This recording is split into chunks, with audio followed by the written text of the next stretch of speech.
তো ছোট আওয়াজ, কিয়ামতের দিন এমন বিকট একটা আওয়াজ আমি দেব, এটার নাম আল কারিআ। এটার নাম ক্লিয়ার, বুঝা গেছে? ওই আওয়াজ দুনিয়ার আওয়াজের মতো না। মাঝে মাঝে বাতাসের ধাক্কায় দরজা সাটাস করে লাগে, আওয়াজ হয় না? টায়ার পাংচার হলে আওয়াজ হয়। দপ্তরি যখন ছুটির ঘন্টা দেয়, ঘন্টার সামনে দাঁড়ালে ভয়ঙ্কর আওয়াজ আছে না? নাই? ট্রাকের টায়ার ব্রাস্ট হলে আওয়াজ হয়। হাতুড়ি নিয়ে লোহার মধ্যে আঘাত করলে, পাথরে আঘাত করলে আওয়াজ আছে না? নাই? এগুলো দুনিয়ার আওয়াজ। আল্লাহ বললেন এই আওয়াজগুলোর চেয়ে অনেক বিকট একটা আওয়াজ কিয়ামতের দিন আমি তৈরি করব। এই আওয়াজটার নাম হলো আল কারিআ। কি নাম? সবাই বলেন, আরো জোরে বলেন, আল কারিআ। বিকট আওয়াজ, বিকট একটা হুইসেল বাজানো হবে, হর্ন বাজানো হবে, ট্রাম্পিট, ডেঞ্জারাস ট্রাম্পিট।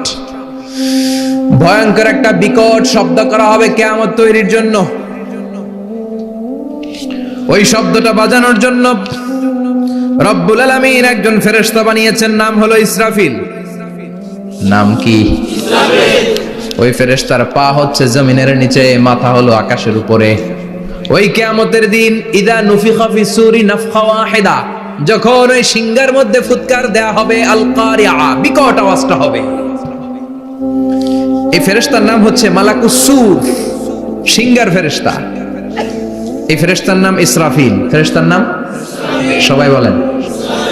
এই বিশাল ফেরেশতাকে তিনটা হুইসেল দেওয়ার জন্য আল্লাহ বানিয়েছেন। কয়টা? সবাই বলেন। তার ডিউটি হচ্ছে তিনটা হুইসেল দিবে, হর্ন বাজাবে তিনটা। গাড়িতে সামনে জ্যাম হয়ে গেলে ড্রাইভাররা কি করে? হর্ন দেয়। সে একটা হর্ন দিবে, একটা হুইসেল দিবে, একটা ট্রাম্পিট বাজাবে। ওইটাকে আরবিতে বলে সুর। ইদা নুফিখা ফিস সূরি নাফখাতান ওয়াহিদা, যখন তিনি প্রথম হুইসেলটা বাজাবেন, রব্বুল আলামিন ওনারে বানালেন তিনটা হুইসেল দেওয়ার জন্য বিশাল আকৃতির ফেরেশতা। এই ফেরেশতাকে সৃষ্টি করার পর থেকে দুই ঠোঁটের মাঝখানে হুইসেলটা নিয়ে ফেরেশতা আল্লাহর আরশের দিকে তাকিয়ে আছে। He is just waiting for the green signal. আল্লাহর অর্ডার কখন আসবে, আসলেই একটা ফু দিবে। সুবহানাল্লাহ কইবেন না? এই ফুটা দেওয়ার জন্য সে এখনো, ঠিক যে মুহূর্তে আমরা এখন তাফসীর শুনছি, সেই মুহূর্তে ইসরাফিল কি করতেছে? দুই ঠোঁটের মাঝখানে ওই হুইসেলটাকে রেখে জাস্ট অবজার্ভিং দ্য আরশ, আরশের দিকে তাকিয়ে আছে। যখন আল্লাহ বলবে শুরু করো, প্রসিড, মুহূর্তের মধ্যে হুইসেল বাজাবে। আর ওই হুইসেলের আওয়াজটাকে আরবিতে বলে আল কারিআ। কি বলে? বুঝতে পারছেন এবার? সহজ হয়ে গেছে না? নরম হয়ে আসতেছে না সূরাটা? আল কারিআ তার মানে বিকট আওয়াজ, বিকট হর্ন বাজানো হবে, ট্রাম্পিট দেয়া হবে, বিকট হুইসেল দেয়া হবে। এই আওয়াজটা দুনিয়ার দপ্তরির ঘন্টা বাজানোর আওয়াজের মতো না। এই আওয়াজটা ট্রাকের টায়ার পাংচার হলে যে আওয়াজ, ওইটার মতো না। বৃষ্টির সময় বজ্রপাতের যে আওয়াজ, ওইটার মতো না। ওই আওয়াজটা পৃথিবীর বুকে সবচাইতে ভয়ঙ্করতম আওয়াজ। ঠিক কি না? ভয়ঙ্কর একটা আওয়াজ হবে, বজ্রনিনাদ, মহাপ্রলয়ের আওয়াজ। ওই একটা আওয়াজে সব লন্ডভন্ড হয়ে যাবে। একটা আওয়াজে সব লন্ডভন্ড হয়ে যাবে।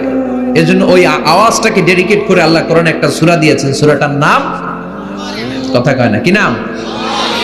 আল কারিআ। আল কারিআ। মানুষের দৃষ্টি আকর্ষণের জন্য আল্লাহ এই শব্দটাকে সূরার প্রারম্ভে 3 বার বললেন। কয়বার? গুরুত্বপূর্ণ কথা কয়বার বলতে হয়? বিশ্বনবী কোন কথায় যখন এমফাসাইজ করতেন, গুরুত্ব দিতেন, তিনি কয়বার বলতেন? এই সূরাটা নাজিল হয়েছে মক্কায়। মক্কার কাফির মুশরিকরা যেন ওই কিয়ামতের ভয়ঙ্কর দৃশ্যটা বুঝতে পারে, এজন্য আল্লাহ 3 বার বললেন আল কারিআ, তারপরে মাল কারিআ, তারপরে ওয়ামা আদরাকা মাল। সবাই বলেন। প্রথমে বললেন আল, তারপরে মাল, ওয়ামা আদরাকা মাল। 3 বার বললে মানুষ 3 বার তাকাবেন, আল কারিআ, মাল কারিআ, আবার তাকাইছে, ওয়ামা আদরাকা মাল কারিআ। 3 বার বলে তাদের অ্যাটেনশনকে গ্রো করা হচ্ছে, কারণ সামনে আরো জরুরি কথা আছে। সুবহানাল্লাহ বলেন। ওই দিনটা বড্ড ভয়ঙ্কর দিন, কিয়ামতের দিন। কিসের দিন? এই ছোট্ট 11টা আয়াত বিশিষ্ট সূরার মধ্যে আল্লাহ কিয়ামতের নকশা এঁকে দিয়েছেন। কি এঁকেছেন? কিয়ামতের প্রামাণ্য ধারাবাহিক বর্ণনা আল্লাহ তুলে ধরেছেন এই সূরার ভিতরে। আল্লাহু আকবার। আল্লাহ বললেন আল কারিআতু মাল কারিআতু ওয়া মা আদরাকা মাল কারিআ। ও নবী, আপনি জানেন না কি আল কারিআ মানে কি? ভয়ঙ্কর আওয়াজ, বজ্রনিনাদ। ওই ইসরাফিল 3টা ফুৎকার দিবে। চিৎকার করে বলেন কয়টা? প্রথম ফুৎকারের নাম নাফখাতুল ফাজা, বিকট এক ফুৎকার। ওই ফুৎকার দেওয়ার সাথে পুরো পৃথিবীটা লন্ডভন্ড হয়ে যাবে।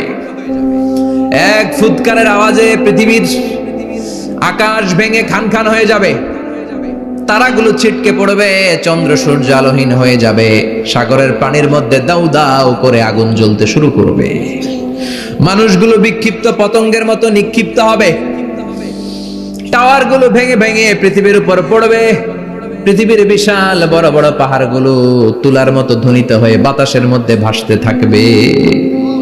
এটা হচ্ছে আল কারিআ। মাল ওমা আদরাকা মাল। আবার আল্লাহ বললেন ইযা যুলজিলাতিল আরদু জিলজালাহা ওয়া আখরাজাতিল আরদু আসফালাহা। ইসরাফিল যখন প্রথম ফুৎকার দিবে, পুরো পৃথিবীর মধ্যে কাঁপাকাঁপি শুরু হবে। কাঁপাকাঁপি রে আপনারা কি বলেন? ভূমিকম্প দেখছেন নি? দেখছেন কেউ? সব কাঁপে না? নিজেরাও কাঁপি। কিয়ামতের কাঁপাকাঁপি কি আমরা যেই কাঁপাকাঁপি দেখছি এটার মতো? সুনামির কাঁপাকাঁপির মতো না, ভয়ঙ্কর একটা কাঁপাকাঁপি। পুরো পৃথিবী ভাইব্রেশন শুরু হয়ে যাবে, শেকিং করবে পুরো পৃথিবীটা। পৃথিবীটা ফেটে চৌচির হয়ে ভেতরের গরম লাভা বের হবে। সাগরের মধ্যে পানি আছে, সাগরের পানির মধ্যে দাউ দাউ করে আগুন জ্বলবে। আগুন জ্বললে কি দিয়ে নিভান? কথা কম। পানি। আর ওই পানির মধ্যেই আগুন। পানিকে বৈজ্ঞানিক ভাবে বলে H2O। কি বলে? এই H2O নিয়ে কত কাণ্ড, হ্যাঁ, এই দেশে। আল্লাহ হেদায়েত দাও। আসরে পড়ে আমিন। তার মানে হাইড্রোজেন থাকে দুইটা, হাইড্রোজেনের 2টা মলিকিউল আর অক্সিজেনের 1টা মলিকিউল। তো এই 2টা গ্যাস একসাথে হলে পানি হয়ে যায়। কিন্তু একসাথে আমরা বানাতে পারি? বানিয়ে পাঠাইছে কে? কথা বলেন কে? কৃত্রিম উপায়ে ইউনাইটেড স্টেটস অফ আমেরিকার একটা রিসার্চ সেন্টারে আধা গ্লাস পানি বানাইছিল বিজ্ঞানীরা। কয় গ্লাস? হাইড্রোজেনের 2টা মলিকিউল আর অক্সিজেনের 1টা মলিকিউলকে মিঙ্গেল করে আর্টিফিশিয়াল ওয়াটার তারা বানিয়েছিল। এতে বাংলাদেশি টাকায় খরচ করেছে প্রায় 3 কোটি টাকা। এটা অসম্ভব মানুষের পক্ষে কৃত্রিম ভাবে পানি তৈরি করা। ফ্রিতে খাইতেছি আমরা, সুবহানাল্লাহ কইবেন না? তার মানে পানি দিয়ে আমরা আগুন নিভাই। পানির মধ্যে 2টা গ্যাস, একটা হলো হাইড্রোজেন আর একটা হলো অক্সিজেন। এই গ্যাস 2টা দিয়ে আবার আগুন নেভানো যায় না। এই গ্যাস 2টা আলাদা হলে এগুলো আবার আগুন জ্বালায়। সুবহানাল্লাহ। তার মানে কিয়ামতের দিন পানি আর পানি থাকবে না, পানির মিশ্রিত 2টা গ্যাসকে আল্লাহ আলাদা করবে। বলে পৃথিবীর ভেতরে থাকা আগুনগুলো বের হয়ে আসবে, গোটা সাগরের মহাসাগরের পানিগুলো দাউ দাউ করে জ্বলবে। এজন্য আল্লাহ বললেন আল কারিআতু মাল কারিআতু ওয়া মা আদরাকা মাল কারিআ ইয়াওমা ইয়াকুনুন নাসু কাল ফারাশিল মাবথুস। সেদিন মানুষগুলো পতঙ্গের মতো নিক্ষিপ্ত হবে। ওয়া তাকুনুল জিবালু কাল ইহনিল মানফুশ। তুলাকে ধ্বনিত করা হলে ছোট্ট ছোট্ট তুলার কণা বাতাসে যেমনে ভেসে বেড়ায়, পৃথিবীর বড় বড় পাহাড়গুলো এরকম বাতাসের মধ্যে মেঘের মতো ভাসতে শুরু করবে। সুবহানাল্লাহ বলেন। তুলা পিটায় না এমনি? পিটালে দেখবেন কিছু পাতলা তুলার কণা বাতাসের মধ্যে ভেসে বেড়াচ্ছে। এটা ফু দিলে আরো উড়ে, বাতাস পাইলে আরো উঠতে থাকে, কই যে যায় নিজেও জানে না। ছেড়ে নাই। পাহাড়গুলোর কে এরকম তুলার মতো ধ্বনিত করবে কে? মানুষগুলোকে বিক্ষিপ্ত পতঙ্গের মতো নিক্ষিপ্ত করে দিবে কে? আমরা আর এরকম শক্ত হয়ে বসে থাকতে পারবো না। পৃথিবীর সবকিছু, পৃথিবীর সেন্টারে একটা জায়গা আছে, ওটা টানে, কেন্দ্রের দিকে টানে। এটা গ্র্যাভিটেশনাল ল বা পাওয়ার বলে, মাধ্যাকর্ষণ শক্তি। এই যে এটা বসে আছে, টেবিল বসে আছে, আমরা বসে আছি, এই পাওয়ারটা না থাকলে আমরা ছিটকে যেতাম, আমরা ছিটকে পড়তাম। সেদিন এই মাধ্যাকর্ষণ শক্তির বলকে ভেঙে খান খান করবে কে? মানুষগুলো নিক্ষিপ্ত হবে, একজন ওইদিকে, আরেকজন ওইদিকে, আরেকজন ডায়ানে, আরেকজন বাই। কে কোন দিকে যাবে তারা নিজেরাও জানে না। আল্লাহু আকবার। এজন্য আল্লাহ বললেন কাল ফারাশিল মাবসুস, পতঙ্গের মতো আলো জ্বালালে আলোর ভেতরে পতঙ্গগুলো যেমনে এদিক থেকে ডান থেকে বাম থেকে ঝাঁপিয়ে ঝাঁপিয়ে পড়ে, মানুষগুলো ডানে বায়ে ঝাঁপিয়ে ঝাঁপিয়ে পড়বে। শীতকালে ছেলেপেলারা র্যাকেট খেলে না, রাতে ব্যাডমিন্টন খেলে, এই গ্রামে তো খেলে না, ওই যে খেলা আছে, খেলা ঠিক আছে। তো এই যে খেলে, তখন রাতের বেলা তারা বাঁশ